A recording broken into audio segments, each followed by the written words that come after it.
Hi, this is Mato. Welcome to my online chess lecture. I hope you enjoy it. In this video I will show you the game between Mikhail Tal and Lajos Portisch. This extremely beautiful chess game was played in Slovenia in 1965. Mikhail Tal had white pieces and he started with e4. Lajos Portisch played e6, d4, French defense, knight to c3, knight to f6, pinning the knight, d takes on e4, knight takes on e4, knight from b to d7, knight takes knight check, knight takes knight, knight to f3, c5, bishop to c4, c takes on d4, and Tal castled the king's side, bishop to e7, queen to e2, making the room for the rook on d1, attacking the bishop, bishop to f4, Lajos Portisch castled king's side too, rook from a to d1, bishop to d7, white to move. Believe it or not, Tal spent half an hour on this move. He was choosing between rook takes on d4 and the knight takes on d4. He captured with the rook.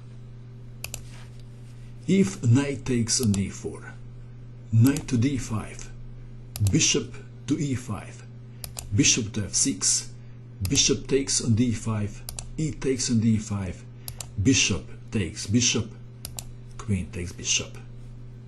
This is the end position Tal saw in his mind's eye, and he didn't think much of it. That is why he captured with the rook. Black to move. Portisch played queen to b6, queen to d2. Now Portisch spent 40 minutes on this move. He actually thought that Tal would play rook to d3 in this position.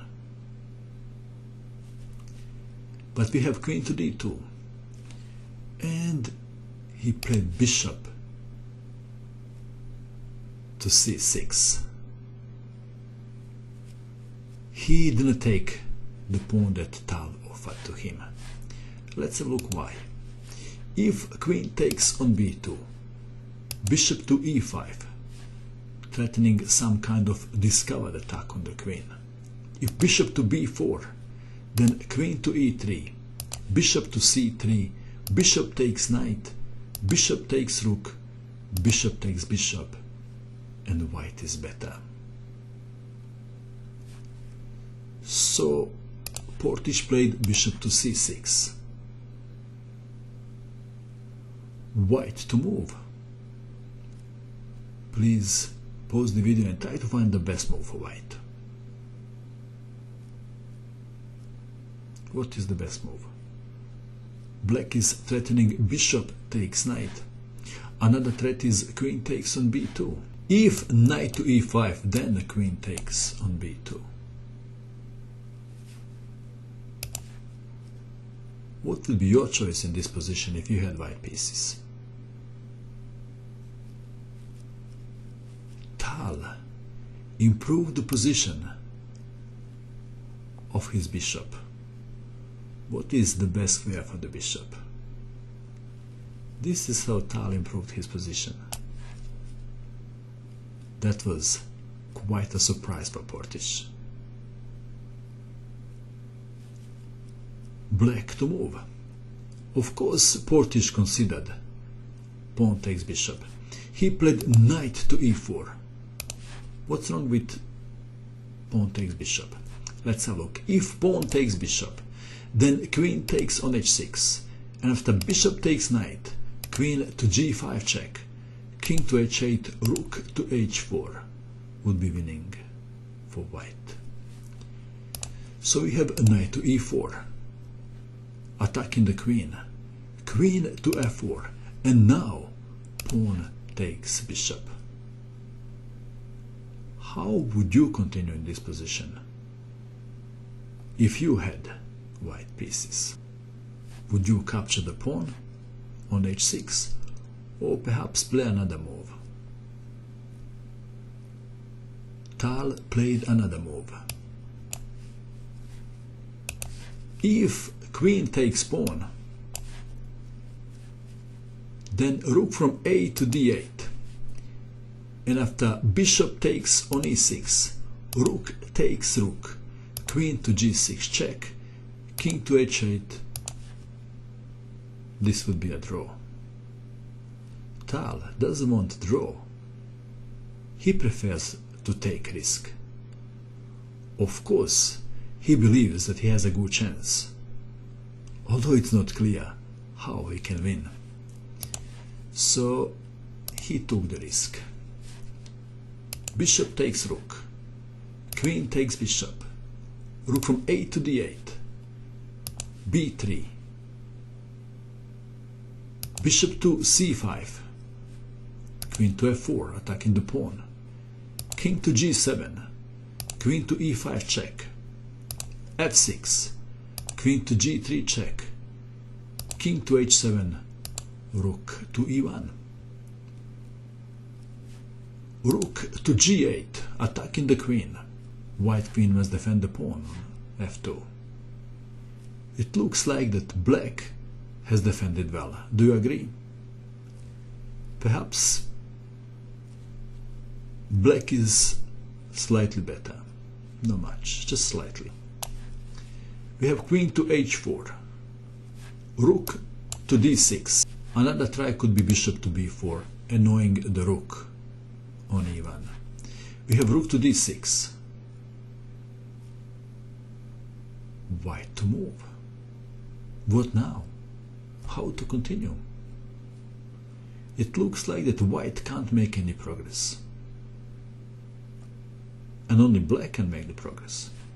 Black is intending f5, rook to g4.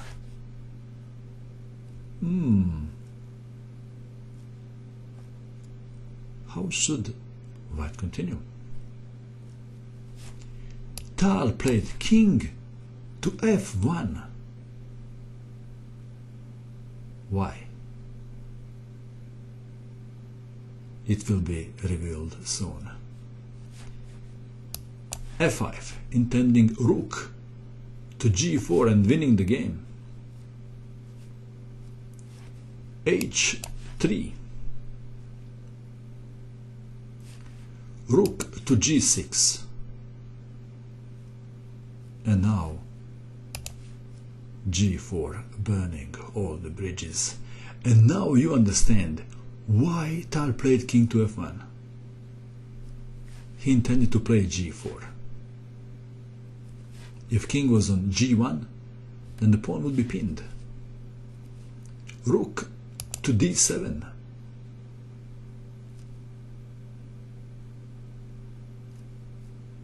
White to move and to play a killer move. Can you see the killer move? Can you see that brilliant queen sacrifice? Can you? No? Neither can I. There is no queen sacrifice, but there is a rook sacrifice. Rook takes on e4. Black to move. Rook to d1 was played. Check. If rook takes rook, then knight to g5 is winning. This is check. Pawn is pinned. After king to g8, knight takes rook. Winning for white. So we have rook to d1 check. King to g2. Rook takes rook. Bishop takes rook. Pawn takes pawn. Queen takes on g4. Rook to d8, defending against queen to g8, checkmate. White to move. White played a move and black resigned. The move is knight to e5, threatening queen to g6. Portisch resigned. Let's play a random move just to finish the game. If a5, then queen to g6 check, and after king to h8, queen takes pawn. Check. Mate. What a game. What a fight. At one stage, Portisch thought that he was even better.